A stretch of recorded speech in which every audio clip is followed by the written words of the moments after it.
పాపపుణ్యాలు decide చేసేది కాలం. కాలానికి విపరీతమైన మెమరీ పవర్. ఏ సన్నివేశాన్ని మర్చిపోదు, కర్మ రూపంలో తిరిగి ఇచ్చేస్తుంది కదా. ఈ డైలాగ్ చాలా ఫేమస్ అయింది కదా.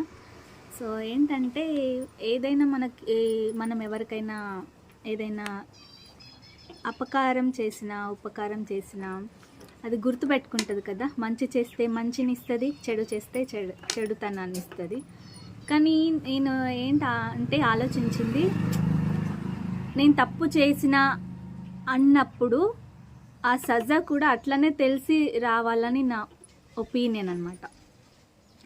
ఎందుకంటే అనుకుంటాం కదా, చాలా ఏళ్ళ తర్వాత ఒకరిని మోసం చేసి మనం పైకి వచ్చినప్పుడు సడన్గా వాళ్ళు దిగిపోయారనుకో, అప్పుడు గుర్తొస్తుంటుంది, అబ్బా నేను ఎందుకు ఇలా తప్పు చేశాను, ఏంటి ఇలా పడిపోయాను అనేసి ఆ టైంకి గుర్తొస్తుంది. అట్లనే ఏదైనా ఎవరినన్నా ఏమన్నా అన్నప్పుడు అది మనకి తిరిగి వస్తుంది కదా. అట్లనే కర్మ కూడా అంతే.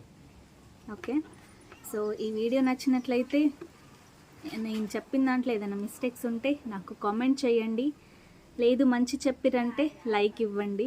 సో ఎనీవేస్, ఈ డైలాగ్ అయితే చాలా బాగా నచ్చింది నాకు. అందుకే మనం ఎవరిని మెప్పించకుండా, ఎవరిని ఇబ్బంది పెట్టకుండా మన పనులు మనం చేసుకుంటూ పోతూ ఇతరులకు సహాయం చేస్తూ ఉంటే మనకు కూడా మంచి ధనము, మంచి పేరు వస్తుంది. ఓకేనా? అంతే అండి, బాయ్.